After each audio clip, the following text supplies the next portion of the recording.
It was just another Friday night, and there I was, sprawled on my couch, buried under a pile of investment portfolios that needed reviewing by Monday.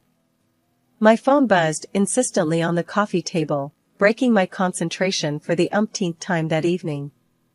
The screen lit up with a message from Jess, my best friend since college and a perpetual source of chaos in my otherwise orderly life. "Ella, you better not be working tonight. We've got plans, remember?" Jess's text read, a hint of a threat underlying her playful tone. I sighed, rubbing the bridge of my nose, before typing a reluctant reply. "I remember, Jess. Just let me finish this last section. Where are you dragging me to again?" "Quit your grumbling. It's that new Quest game downtown. It's gonna be epic. Plus, you need a break. Work can wait." She responded almost immediately, her impatience palpable even through text. I met Jess and the rest of the gang at the lobby of Mystery Manor, a place that looked more like a haunted house than a fun night out. The game host briefed us on the rules and the backstory of our adventure. We were to solve a series of puzzles to escape the manor, and our group was not the only one participating that night. As we were divided into teams, I found myself paired with a guy named Tom. He was from another company, a fact I only gleaned because his work badge was still clipped to his jeans. Tom seemed just as out of place as I felt, his hands tucked awkwardly into his pockets as he offered me a shy smile. "So, not really your scene either?" I ventured, trying to break the ice as we approached our first clue. Tom chuckled, his smile reaching his eyes. "You could say that. I got roped into this by my sister. She thinks I need to get out more." "Sounds like we're in the same boat. My friend thinks this will cure my workaholism," I replied, rolling my eyes. We spent the next hour navigating through cobwebbed corridors and solving riddles that designed to confuse rather than enlighten. Tom proved to be surprisingly insightful, his quiet demeanor belying a sharp wit that caught me off guard more than once. "You're pretty good at this," I noted as he unlocked a particularly tricky cipher that had stumped me. He shrugged, a small grin tugging at his lips. "I like puzzles. Keeps the mind sharp. How about you? What's your excuse for being so quick with these clues?" "Just a lot of practice with problem solving at work, I guess. Investment decisions aren't so different from puzzles, just with higher stakes," I explained, warming up to him as we delved deeper into the game. As we cracked the last code and escaped the manor, Tom turned to me, his eyes bright with excitement. "That was actually fun. Thanks for being such a great team partner, Ella." "No, thank you. I was dreading tonight, but this turned out to be a blast," I admitted, feeling a strange reluctance at the night coming to an end. We exchanged numbers, a move that surprised me more than it probably should have. As I watched Tom disappear into the night, a part of me hoped this wouldn't be the last I saw of him. After that quirky night at the escape room, things with Tom picked up speed faster than I ever expected. We started seeing each other regularly, finding comfort in our shared love for dry humor and disdain for unnecessary social gatherings. When I first met Tom's family, I was nervous, wondering if they'd accept me. His parents were instantly welcoming, warm smiles and hearty hugs making me feel right at home. But Karen, Tom's older sister, was another story entirely.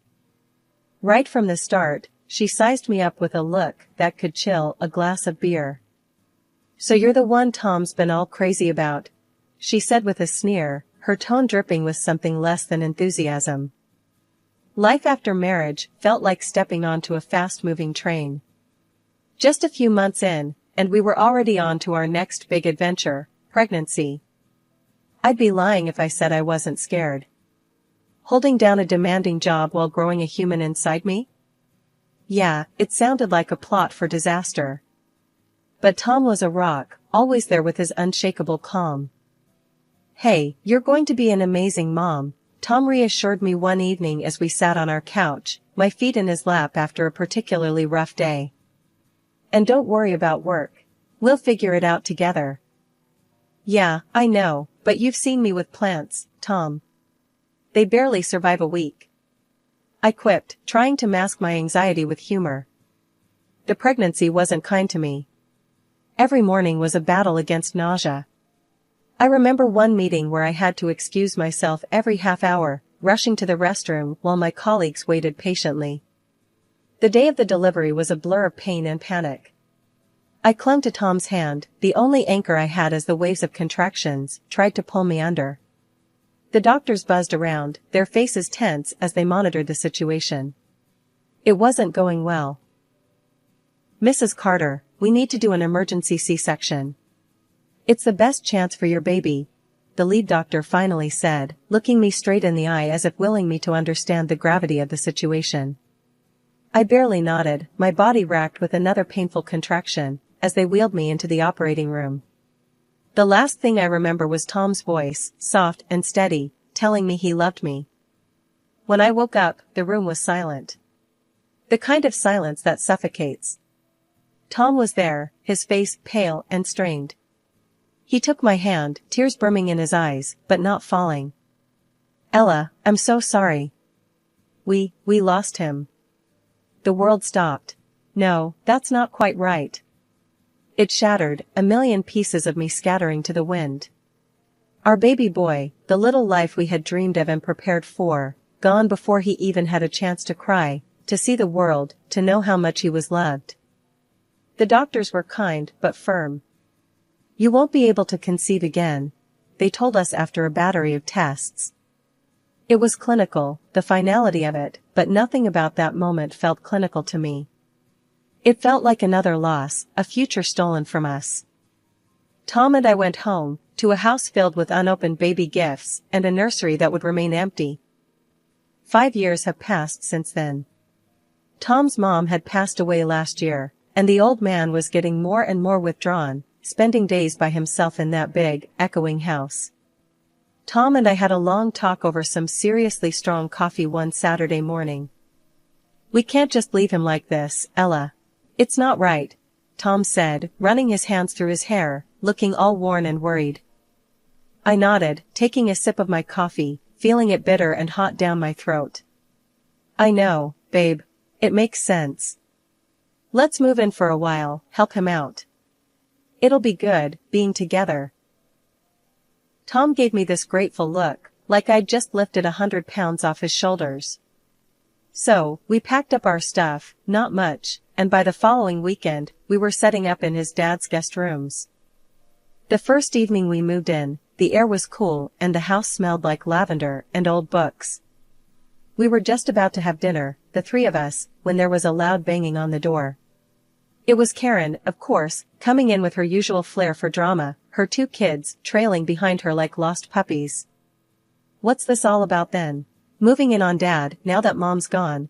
she snapped as soon as she stepped in, not even a hello. She dropped her purse loudly on the table, her eyes darting around like she was looking for hidden treasure. "Karen, calm down. We're just trying to help Dad, not take over," I replied, trying to keep my voice even. It was hard, though, with her staring me down like I'd stolen something. Tom's dad shuffled into the room, his face lighting up seeing the kids. "Karen, let it be. They're here to help, and I'm glad for it. Sit down, have some dinner," she huffed, plopping down at the table, still eyeing me suspiciously. "Just seems mighty convenient, that's all. Mom's barely cold and here you are." Dinner was tense after that. I tried making small talk, asking the kids about school, but Karen kept drumming her fingers on the table, her eyes sharp and calculating. After we ate, she pulled Tom aside, whispering fiercely enough that I caught snatches of it. "Not right, taking advantage, always the saint, aren't you?" Tom's reply was too low for me to hear, but from the set of his jaw, I knew he was holding back a storm. When they finished, Karen grabbed her kids and stormed out, not even a goodbye to her dad. Later, cleaning up the dishes, Tom's dad put his hand on my shoulder. "Don't mind her, Ella. She's always been fiery. You're doing a good thing here." I smiled, wiping down the counter. "Thanks, Dad. It means a lot, hearing that from you." Despite the tension with Karen, life at Tom's dad's house settled into a routine. I kept up with my job, the days long but fulfilling. Evenings and weekends were our time to breathe a bit, with Tom, his dad, and me trying to make the best out of our days together. His dad, recovering from his grief and loneliness, seemed genuinely thankful for our company. He started treating me like a daughter than a daughter-in-law, always making sure I felt welcomed and valued. "Thank you, Ella, for everything. This house felt too big and too empty without your laughter," he'd tell me as we'd sit down to dinner, a simple meal brightened by the warmth of family. But while one relationship grew stronger, another spiraled further into cold hostility. Karen's attitude towards me shifted from mere disdain to outright hostility. Whenever we were alone, without Tom or his dad around, she'd unleash her bitterness. One afternoon, I was tidying up the living room when Karen dropped by. As usual, her entrance was quiet, almost stealthy, knowing that her father and Tom were out. "Ella, still playing the dutiful wife and daughter-in-law, I see," she sneered as she walked in, her eyes scanning the room like she might find something amiss. I straightened up, facing her. "Karen, I'm not playing at anything. I'm here because I care." Karen laughed, a harsh sound that echoed a bit too sharply against the walls. "Care? Or are you just securing your future here, since you can't have your own family?" The words stung, more than I wanted to admit. "That's a low blow, Karen. Why do you have to make it personal?" "Because it is personal, Ella. You're here, playing house, while knowing you'll never continue the family line. My kids are the real heirs. You're just occupying space." I took a deep breath, clenching my fists to keep calm. "Karen, I'm here because your father and Tom need me. We're family now, whether you like it or not." She scoffed, stepping closer. "Family? You think just because you married my brother and moved in here, you're family? You'll never really be one of us." Before I could respond, she turned on her heel and left, her words hanging heavy in the air. Later that evening, when Tom and his dad came back, Karen transformed like she always did. Smiling, engaging, and utterly flawless in her role as the devoted daughter. It was as if our earlier confrontation had never happened. At dinner, she talked animatedly about her children's school activities, weaving herself back into the fabric of the family with practiced ease. I watched her, marveling at the stark difference in her demeanor. Tom, catching my eye, gave me a small, knowing look. He squeezed my hand under the table, a silent message of solidarity. After dinner, while washing up, Tom leaned in. "I saw that look during dinner. Did something happen with Karen today?" I hesitated, then nodded. "Yeah, the usual." Her words. "Tom, they do hurt." Tom frowned, his features hardening. "I know, Ella. I'm sorry. I wish she'd see what she's doing to us. But listen, you are part of this family. Don't ever doubt that." This year, I decided to keep my birthday low-key, celebrating it quietly at my father-in-law's house with just the close family. It felt right, more like a gathering of warmth and comfort, something I craved more as each year passed. Karen and her family were the last to arrive. As soon as she stepped through the door, she thrust her 2 kids towards me with a smirk, saying, "Here, Ella, I'm sure you're not tired of kids yet. It'll do you good to feel like a full-fledged woman for a change." I bit back the sharp retort that sprang to my lips, choosing instead to smile and usher the children inside, not wanting to start my birthday with a confrontation. Dinner was a lively affair with chatter and laughter, at least on the surface. Karen passed me a gift, a small, elegantly wrapped box. "Why don't you open this later, in your room? When no one will bother you," she whispered, her voice dripping with false sweetness that sent a ripple of anxiety through me. I nodded, tucking the box beside me, my smile fixed. The meal progressed, and just as I was starting to relax, Karen's youngest son, sitting on my lap, looked up at me with innocent eyes and asked loudly, "What does infertile mean?" "Mommy said that's what you are." The words hung heavy in the air, a suffocating silence falling over the table. I froze, words lodged in my throat, the room suddenly feeling too tight. Tom was quick to intervene, his voice calm but firm as he redirected the conversation to a safer topic. I barely heard the words, my heart thudding painfully in my chest. Excusing myself under the pretense of needing to freshen up, I escaped to the sanctuary of the next room. My hands were shaking as I pulled Karen's gift from the folds of my napkin. The unease I'd felt earlier blossomed into full-blown dread as I unwrapped it. Inside the box was a small doll, a grotesque mimicry of a newborn, smeared with what looked like blood. Attached was a note, cruel and heartless. Maybe now you'll remember what you did to your child. A gasp escaped me, and my hands trembled violently. Tom, I called out, my voice breaking with panic and grief. Tom rushed in, his face blanching as he saw the contents of the box in my hands.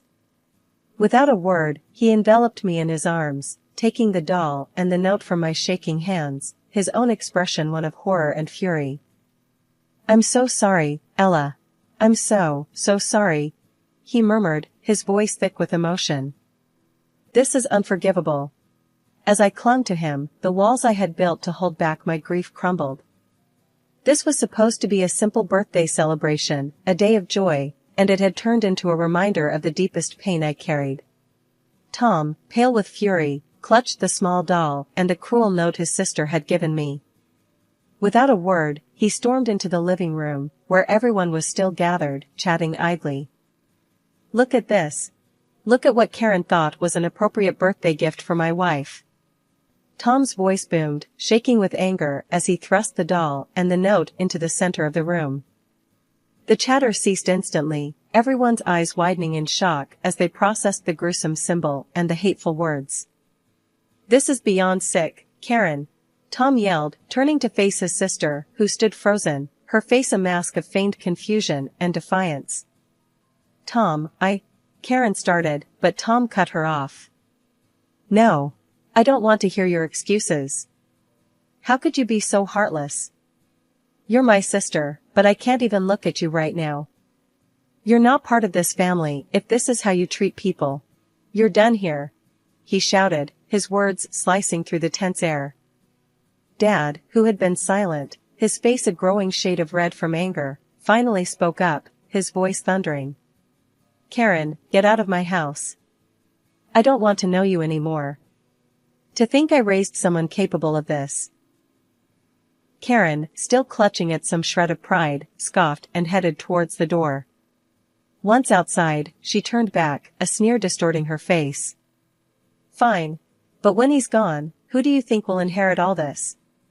My children are still his grandchildren. The audacity of her words struck us silent. We watched, stunned, as she walked to her car where her husband was waiting. Their voices carried back to us, the sharp sound of a heated argument breaking the cold night air. You idiot. Do you realize what you've just done? Her husband's voice echoed through the parking lot. Oh, shut up. It's not my fault they can't take a joke. Karen shot back, her voice shrill. Their children, forgotten in the commotion, stood by the doorstep, small and confused. My heart broke for them, witnessing such ugliness. Tom, his father, and I stood by the open door, the cold breeze sweeping in, mingling with the harsh words floating from the parking lot. None of us could find the words to speak. We simply stood there, the door eventually closing with a soft click that sounded final. Inside, the house felt emptier, the echo of the confrontation hanging in every corner. Dad put his arm around me, his old, tired eyes wet with unshed tears. I'm so sorry, Ella. That anyone, let alone my own daughter, could do this. His voice trailed off, choked with emotion.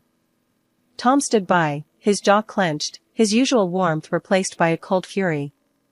After a moment, he turned to me, his expression softening. Ella, I'm so sorry. This should have been a happy occasion. I promise, we'll make this right. Somehow. A few months after that tumultuous birthday, things took another turn. We found out that Karen's husband had left her. He'd been banking on a hefty inheritance from Dad and couldn't handle the fallout of being cut off. Worse yet, Karen started drinking heavily, spiraling down so fast that she eventually lost her rights to see her kids. It was a mess, and those poor kids were stuck in the middle of it. One evening, after Tom and I had put the kids to bed in our guest room, they'd been staying with us temporarily, I brought up the subject that had been weighing on my mind. We were in the kitchen, Tom making a late cup of tea for us. "Tom, we need to talk about your niece and nephew. This situation isn't getting any better, and they need stability," I said, leaning against the counter. Tom sighed, running a hand through his hair. "I know. I've been thinking about that too. They're already like family to us. Maybe we should make it official?" I was thinking the same thing. "How do you feel about us becoming their legal guardians?" I asked, watching his reaction closely. He paused, then nodded firmly. "Let's do it. They need us, and I want them to grow up in a loving home. They've been through enough already." We decided to move forward with it, and after a series of meetings with social services and seemingly endless paperwork, we were granted custody of the kids. They were officially part of our family now, and their bright smiles made every bit of bureaucracy worth it. Dad was overjoyed when we told him the news. "I've got enough rooms in this big old house for all of you," he declared one afternoon as we all sat in the living room, a puzzle spread out on the coffee table. "Why don't you all move in permanently? Make it official." Tom and I exchanged a look, the idea having already crossed our minds. "We were hoping you'd say that, Dad. We'd love to," Tom responded, his voice steady, but I could hear the emotion just under the surface. "Good. It's settled then. This house should be filled with family, with laughter and love," Dad said, his voice stronger than I'd heard it in months. "Let's turn this place into a home again." That night, after tucking the kids into their new permanent rooms, Tom and I stood in the doorway of what used to be a guest room, now brightly decorated with posters and toys. "Feels good, doesn't it?" Tom said, wrapping an arm around my waist. "It feels right," I replied, leaning my head against his shoulder. "This house, these kids, your dad, this is family." Life in the big, old house was bustling now, filled with the sounds of children playing and the constant hum of family life. It was a Sunday morning, and the smell of bacon filled the air as I helped the kids set the table for a big family breakfast. "Can I carry the syrup, Mom?" Sammy, the younger one, asked, his eyes wide with the responsibility of the task. "Sure, but be careful. It's sticky, and we don't want to end up eating pancakes with syrup flour," I teased him, handing him the bottle. He nodded solemnly and walked as if he was balancing a pot of gold, his concentration comical. Jenny, his older sister, rolled her eyes at her brother's careful steps. "If you go any slower, we'll have to eat lunch instead of breakfast." Tom chuckled as he flipped another pancake. "Let him be, Jenny. He's doing a great job." As we settled around the table, Tom's dad, who we'd all started affectionately calling Grandpa, took his usual seat at the head of the table, looking around with a content smile.